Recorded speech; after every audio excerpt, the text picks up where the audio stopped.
Think it's recording. Okay, welcome back. This is video assignment number 6, part 2.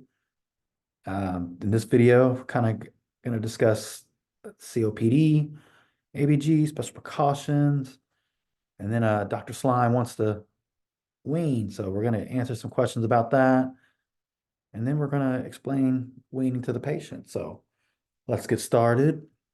To begin, so COPD, ABG, what that blood gas looks like. Uh, so the normal is 7.34 to 7.37 as the P for the pH. The CO2 is going to be 55 to 65. Bicarb is going to be 28 to 34, and then the O2 is going to be 55 to 65 as well, with an SpO2 between 88 and 92%. So different, a little different than normal ABG. Some special precautions as we progress to weaning the patient to minimal settings. Water. Yeah. All right. So want to assess readiness, right? We want to ensure patient meets criteria to wean, adequate oxygenation, stable hemodynamics, and then just improved underlying lung disease of that COPD. Also, special precautions want to gradually reduce the support from the vent, whether it's decreasing tidal volume, P, respiratory rate. You want to, and then just closely monitor the patient's response to this treatment or to this weaning process, because we want to avoid just the rapid changes, because respiratory failure can occur, distress. So gradual, nice, slow, and easy changes to get to as we process through the weaning process. We want to monitor for complications such as, respiratory muscle fatigue, infections like VAP, reemergence of that underlying pathology, inflammation, pneumothorax, ARDS. Also, the hemodynamic, decreased blood pressure, decrease in cardiac function, right? So all these things are some special precautions that we need to take. That's why we got to collaborate with our team, so make sure none of this happens. All right, so Dr. Slime has put in the order to start the weaning process. Vital signs are stable, SpO2 91%. So they want us to wean Miss Tuesday down to 4, rate of 4 on the vent due to her longstanding COPD.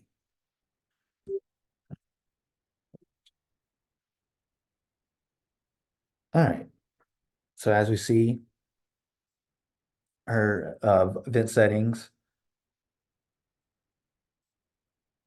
that was set, these event settings before the change. And Dr. Slime, she just wants us to change the rate.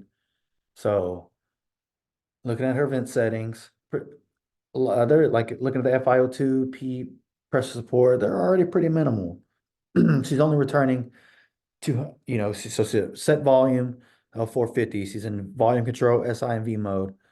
So she's only returning 250 milliliters. The rate is set at 10, and she's breathing a little bit over it at 13. And like I said, minimal pressure support, minimal PEEP. So how will I perform changes in the rate and during what time frame? Well, as I kind of alluded to before, we want to do it very gradually, very slow, in small increments, because we want to allow the patient to allow the patient's respiratory muscles to adapt to the increased work of breathing, right? And we have plenty of time. So I'm not gonna just go straight from 10 to 4. We're gonna take our time. We'll reduce it to 8, maybe 6. See how she does. And we're gonna be in the room during this thing. So we're gonna reduce it nice and slow until we get to 4. See how she does, monitor her, look at the vital signs, look at oxygenation, making sure everything's good to go. And we'll just keep gradually decreasing until we get there. And then so continue on how will we manage other settings, like the FiO2, press support, PEEP. Like I said, the FiO2 35%, that's pretty minimal settings. PEEP, press support, those are pretty minimal as well. So I don't think we have to make any changes right now, but looking at them, we do want to adjust the FiO2 to maintain the SpO2 between 88 and 92%. She's at 91, 35%. Looks good to me. So I think we're good right where we are. Mhm. So, but and then we'll titrate it, lower that FiO2 as long as she tolerates it, but we want to watch out for the hypoxemia. Pressure support, same thing. We want to gradually decrease that. Monitoring respiratory rate, tidal volume, because we want to aim to maintain adequate ventilation while minimizing that work of breathing. But like like a great teacher says in class or during that class about weaning, press support of 5 never hurt nobody. So we're gonna let it ride. And then PEEP of 5, we want to monitor for over distension and worsening, making sure that air trapping is not getting worse. But as long as we got adequate O2, I think that PEEP is fine. So next, how will I assess ventilation and oxygenation invasively and non-invasively? Well, I think first so Dr. Slime did put in an ABG order this morning. So I got those values. So right now our pH is 7.36, CO2 is 59, O2 is 63, with bicarb 29. So she's right there in the middle of her norms. So everything's looking good. We will do another ABG through this weaning process, probably about 20, 30 minutes. See, if everything goes good. And the next ABG would definitely let us know how we're going to progress, if we can progress towards that extubation.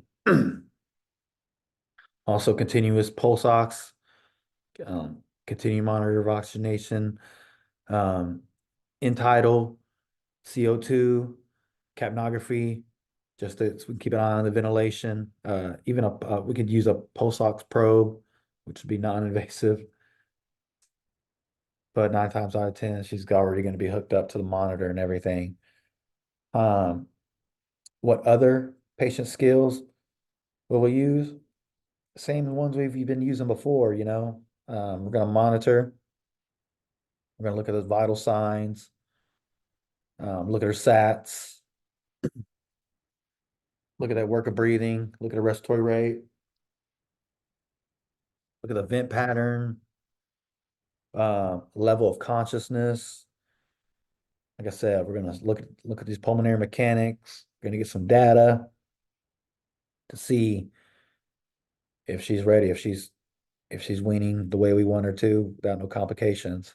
Hopefully everything goes good so we can get this tube out. Basically, we're just watching for signs of distress, fatigue through this wean. But looking at the monitors, looking at the vent, looking at our patient, just making sure everything's going good. Next, how do we want to, I want to explain weaning to the patient. So what I'm going to do is there's family in the room, so I'm going to explain it to everybody in the room. So I'm back in the room. I'm going to phone in. Respiratory. Hey, Miss Tuesday and family. So, Dr. Slime has put in the order in to begin that weaning process. So I just kind of want to explain to you guys what that's going to look like and answer any questions you may have and just kind of just keep you in the loop so we can all work together and hopefully get this tube out. So it's a step-by-step process. Basically, we're gonna just wean the support from the breathing machine to Miss Tuesday so she can start to breathe on her own. It's going to be nice, slow, and gradual. We're not just going to turn the vent off and tell her go for it. It's gonna be nice and slow, and especially with her condition and her previous history of not being able to stay off the breathing machine. We're gonna take it nice, slow, and easy. So we're gonna start weaning. We're gonna look for some. I'm gonna come back in here. I'm gonna do some pulmonary mechanics. I'm gonna get some tests, run some tests. I'm gonna need your help as well to help her encourage, help me help her encourage her to breathe the way we want her to breathe, so we can get off this vent. We want to have stable vital signs. So all those numbers that I explained earlier on that monitor in the corner, we want those to stay the same. We want to see the improved lung. Basically, we're looking for that improved lung function, and then her ability to breathe on her own spontaneously. So, in a nutshell, we're going to decrease support from the breathing machine, increase her own support for her own breathing.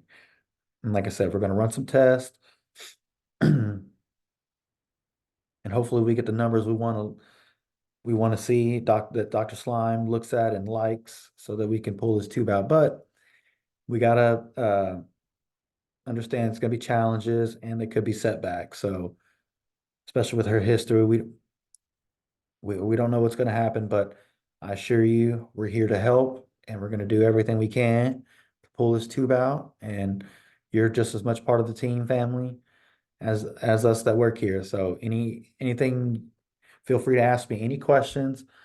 I'm gonna come back in here a little later and we're gonna do some we're gonna start a SBT, which is a spontaneous breathing trial. And then if she gets through that, we can get this tube out. So any questions, let me know. Thank you for your time. And that'll conclude my part 2 video. Thank you. Stop recording.